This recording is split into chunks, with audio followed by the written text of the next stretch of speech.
samedi et 2023 et c'est déjà week-end et n'a souhaité un bon week-end à tous les amis fanatiques nous connaissons un pile fanatique et pral défouler et qu'on a mérité ça après fin passer une semaine ou à travail dit l'important pour nous capable et permettre qu'on lui-même et lui reposer, mais pendant qu'on fait ça, pas oublier pour capable mettre en application toutes mesures de précaution pour capable protéger tout, protéger entourage. D'ailleurs, déjà qu'on est une famille captain pour.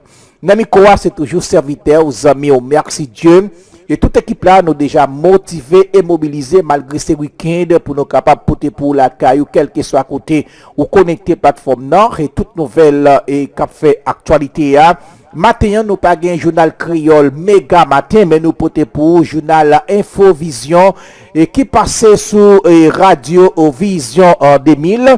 Mais bien avant, nous connecter avec ça nouvelle là, important pour nous capables de remercier tous les amis fanatiques et bien qui permettent et travail là possible, toutes fanatiques nous qui toujours supporter travail ça. Merci pour support nous, merci pour collaboration, merci de ce que ou toujours choisi nous pour capable informer. Merci pour fidélité et patience. Infovision, le journal du matin de Radio Vision 2000. Toute l'actualité nationale et internationale sur Radio Vision 2000.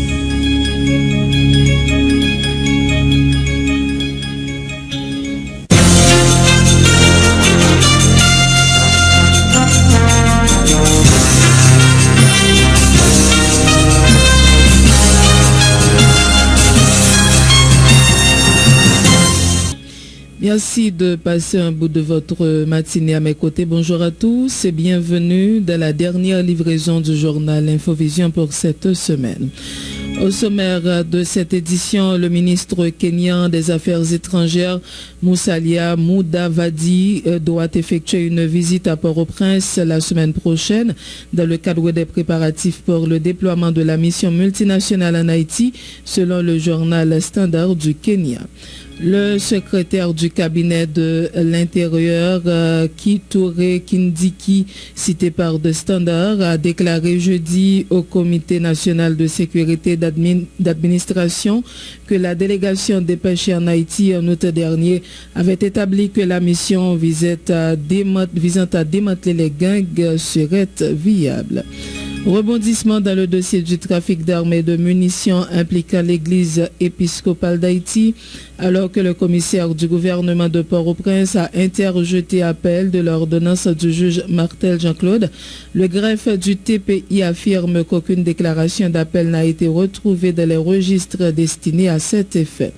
La déclaration d'appel produite par le CG Jean-Elder Guillaume a été effectuée dans un autre registre destiné à la prestation de serment des inspecteurs fiscaux le 4 octobre 2023, confirme le greffier en chef du tribunal de première instance de la capitale, Mozart Tassi.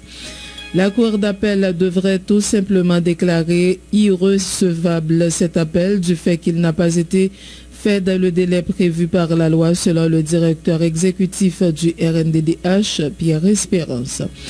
Des organisations sociales et politiques dont Combit, Mouvement Levé Campé et le collectif des partis signataires de l'accord de Montana annoncent une journée de manifestation à la capitale et de certaines villes de province le mardi 17 octobre 2023.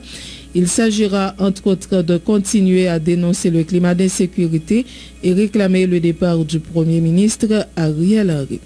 En plein conflit entre les deux pays en lien avec la construction d'un canal d'irrigation haïtien sur la rivière Massacre, le président dominicain a nommé un nouveau consul en Haïti. Il s'agit de Viralto Antonio Segura Paniagua, en remplacement d'Andrés Emmanuel Bautista. Ce dernier a été promu au rang d'ambassadeur au service intérieur du ministère d'Affaires étrangères, rapporte Listine Diario. Hors de chez nous, Israël et l'Égypte ont donné leur feu vert pour laisser les Américains sortir de la bande de Gaza ce samedi à travers le point de passage de Rafah. de Rafaf rapporte l'AFP citant un responsable américain sous couvert de l'anonymat. Et puis, les Australiens ont massivement dit non ce samedi lors d'un référendum historique sur les droits des aborigènes.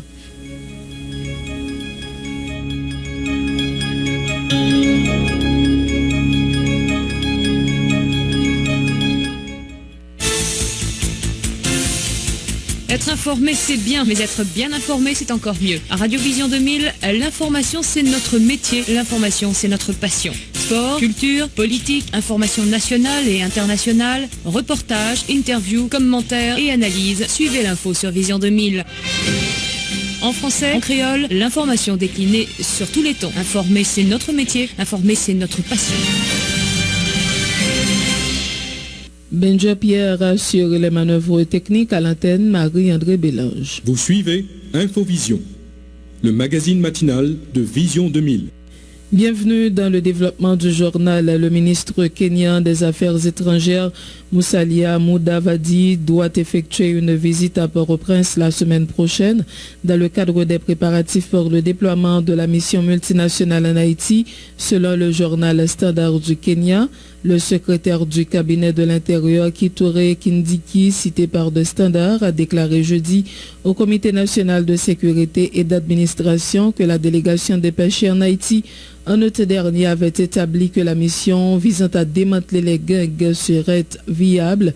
Le déploiement de policiers en Haïti promet d'être un succès, a déclaré Kitore Kindiki, alors même que l'opposition s'est engagée à bloquer le processus.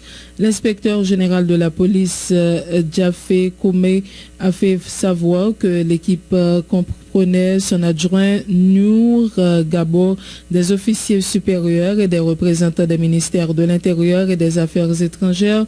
Le CS a révélé qu'une deuxième équipe d'évaluation dirigée par le ministère des Affaires étrangères se rendrait en Haïti la semaine prochaine pour s'assurer que les formalités diplomatiques et juridiques soient remplies.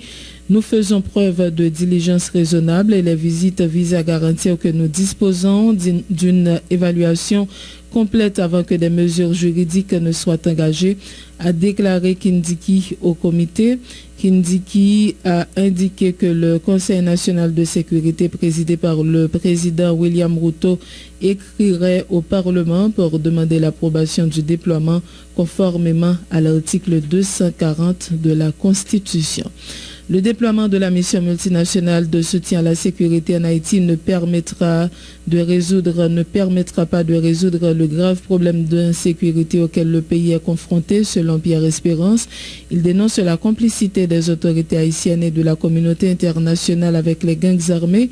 Le directeur exécutif du RNDDH affirme que la solution à la crise sécurité en Haïti passe par l'instauration d'une culture de bonne gouvernance. On l'écoute. Les Nations Unies, le 2 octobre, ils ont pris une résolution pour autoriser une force venir en Haïti. Le problème que nous avons aujourd'hui, nous avons un problème d'absence de gouvernance, nous avons un problème d'absence d'état de droit, nous avons un problème de corruption, nous avons un problème d'impunité. Nous avons un problème de pouvoir gagner avec leadership pour la police en face de la population. Ou pas qu'à mettre chaque paiement teg, ça veut dire, nous savons que interlocuteur, c'est les gens qui ont alimenté gang. Nous pays a besoin d'un gouvernement qui est fonctionnel, un gouvernement de transition, que c'est ça ou bien l'autre, ou bien c'est le monde qui a changé, par contre, avec une feuille de route qui prend route, état de droit, ou gouvernance, dans la bataille contre l'impunité, dans la bataille contre la corruption, pour que maigre ressources l'État a gagné, ce n'est pas gagner que pour rejoindre. Ou imaginons un instant que le problème ça va résoudre, et dans 2 mois, dans 3 mois, une mission qui vient là, le résultat, il va parler de l'autre bagaille, une mission qui a là, et qu'on y a interlocuteur mission, pas l'autre bagaille, c'est les autorités en place. Autorités en place, c'est les capables de mettre gang. Interlocuteur, c'est leadership police, dans gang. Ça va alimenter gang. On peut déclaration fait là. Gardez le rapport RNDD. Pas aucune possibilité pour gang dans la zone métropolitaine, dans le pays, pour aussi puissant comme ça, si pas de connivence avec l'autorité dans la police, dans le plus haut niveau. Si pas de connivence avec l'autorité dans le plus haut niveau dans l'État. On dit, ne pas mettre chaque véhément teg. Nous besoin d'un gouvernement qui chita sous respect droit monde, qui a travaillé dans l'intérêt de la population, qui a protégé la population contre les agments de 10. Nous parlons de ça aujourd'hui. Sécurité à son package. li marcher avec gouvernance, li marcher avec état de droit, li marcher avec l'impunité, li marcher avec la corruption. C'est ça lié. La gangsterisation du pays, sur les jours la gangsterisation du pays, liée avec question impunité, avec corruption. C'est en 2018, oui, les Haïtiens découvrent que le régime PHTK a volé l'argent Petro-Caribé, mais de façon accélérée, yo gangsterisé pays. Mais ça, nous, journée, ne pas mettre chaque matin, sécurité, son package, li marcher avec un gouvernement fonctionnel, avec question gouvernance, état de droit, lutte contre l'impunité et corruption. Comment nous sommes capables d'arriver éventuellement force dans le pays? Écoute, moi-même, je dis, je dis à ça, nous vivons dans un pays où un gouvernement qui va respecter les droits monde, qui n'a banalisation de la vie monde, qui prend maigre ressources pays, la mettre au service gang, pas de progrès et dans ce sens si on pas résoudre question problème gouvernance.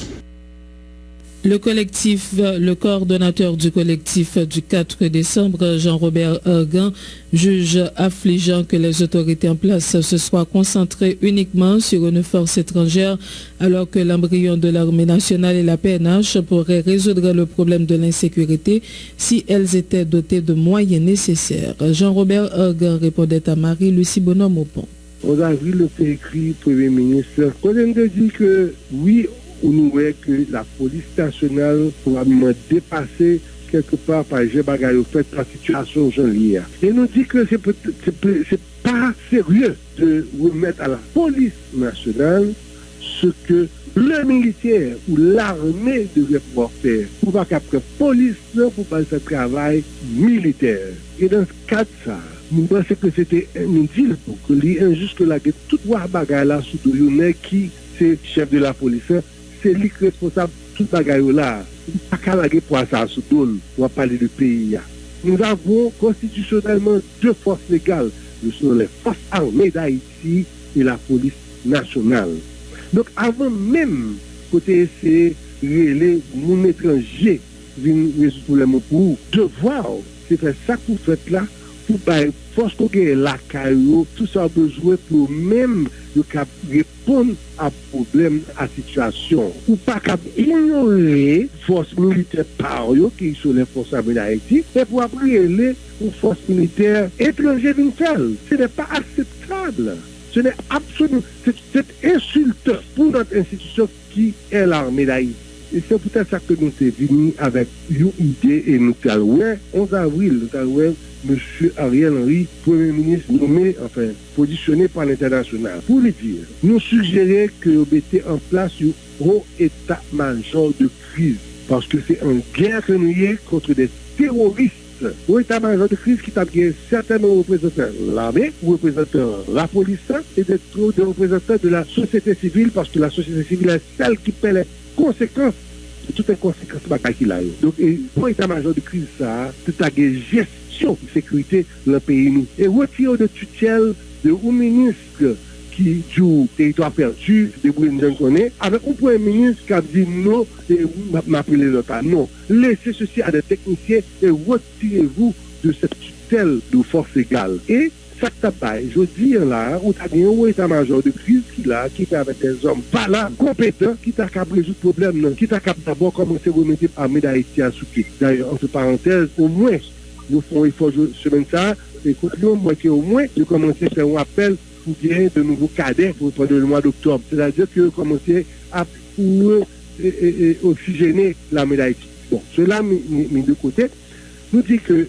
il faudrait qu'il y ait un haut état-major de crise. Laissez l'état-major de crise à travail pour que nous-mêmes, avec ça, que nous ayons les moyens du bord de résoudre le problème. Parce qu'on est capable de résoudre le problème. Entendre parler nos militaires, entendre parler certains policiers de la PNH, n'a pas aucune raison que nous ne pouvons pas résoudre le problème.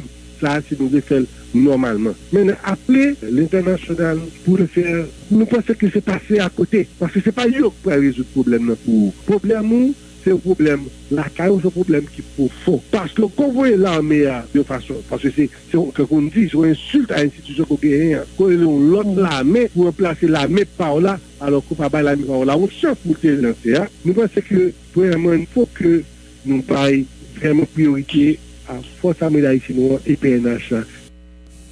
Des organisations sociales et politiques dont Combit, Mouvement Levé Campé, victime de Carrefour-Feuille et le collectif des partis signataires de l'accord de Montana envisagent d'intenter une action civile en réparation à l'encontre de l'État haïtien pour lui réclamer un minimum de 2 millions de gourdes pour chaque famille victime de l'insécurité dans plusieurs endroits du pays. Le coordonnateur du collectif des partis signataires de l'accord de Montana, Isric Théophin, appelle les nombreuses victimes de l'insécurité à se mobiliser en vue d'obtenir gain de cause. On l'écoute au micro de Marie-Guylaine Saint-Aimé-Macéus. Jodi, nous pas passer sous table ça pour nous pas lancer question ça et c'est un pinga nous lancer à l'encontre de l'État haïtien. Jodi, ensemble des victimes, l'État, notamment moun nan Carrefour-Feuille, qui obligé courir quitter la caillou, qu'à loger dans un ensemble d'espaces publics, notamment un ensemble de lycées dans la capitale là. Et l'État, à travers le ministre de l'Éducation nationale, commencer à exercer pression à l'encontre de moun sa yo pour quitter l'espace là. Cependant, il n'y a pas jamais dit qui côté yo doit aller. Eh bien, nous-mêmes, dans Capessam, victime Carrefour-Feuille, dans INO, dans Combit là, dans mouvement Levé Campé, nous déjà initié une action en réparation, côté que nous réclamons pour Pipiti 2 millions de gouttes par famille. C'est minimum nous réclamer. Pour l'État dédommager chaque famille qui sortit dans Carrefour-Feuille, qui victime, qui perd petit yo, qui perd madame yo, qui perd mari yo, qui perd bien yo, qui perd business yo. Ça c'est minimum en termes de réparation nous exiger de la part de l'État haïtien. Et n'a déjà initié action ça pas devant la justice en réparation par rapport avec ensemble des gens qui sont victimes. Mais la demande des victimes, pour ne pas arrêter indifférent, c'est dans la bataille, c'est dans le mouvement, c'est dans la mobilisation, c'est dans la révolte, nous avons joué une réparation. Ça. Parce que je dis, il n'est pas normal pour gagner des ministres, gagner des gens qui ont acheté 2 millions de dollars américains. Cependant, ils ont quitté le dossier Carrefour-Feuille là, comme si c'est un dossier qui existait encore. Les gens n'ont pas existé encore. Même dans l'opinion publique, ou presque pas tant de parler de dossier Carrefour-Feuille là encore. Non? Il ne va pas parler de Canaries encore. Non? Comme si c'est normal pour l'État, Mounio doit subir des massacres, des génocides, des crimes contre l'humanité en permanence. Nous disons pas normal. Eh bien, nous-mêmes, ensemble des organisations progressistes, nous disons ça ne va pas passer comme ça. Et Mounio doit lever campé. Et dans le cadre de lever campé, ça, nous-mêmes, nous accompagné d'une assistance juridique et judiciaire pour permettre Mounio bénéficier de réparation. Combit, Mouvement Levé Campé, le collectif des partis signataires de l'accord de Montana, annonce une journée de mobilisation à la capitale haïtienne et dans certaines villes de province le mardi 17 octobre prochain à l'occasion de la commémoration des 217 ans de la mort du père fondateur de la patrie, Jean-Jacques Dessalines. Il s'agira entre autres de continuer à dénoncer le climat d'insécurité et réclamer le départ du Premier ministre Ariel Henry. L'un des initiateurs de cette manifestation, Nicholson Pierre, alias Bab, appelle la population à y participer massivement. Pour sa part, l'ancien policier Abelson Gros-Nègre en a profité pour réclamer une fois de plus justice et réparation en faveur des milliers de familles de Carrefour-Feuille victimes de l'insécurité.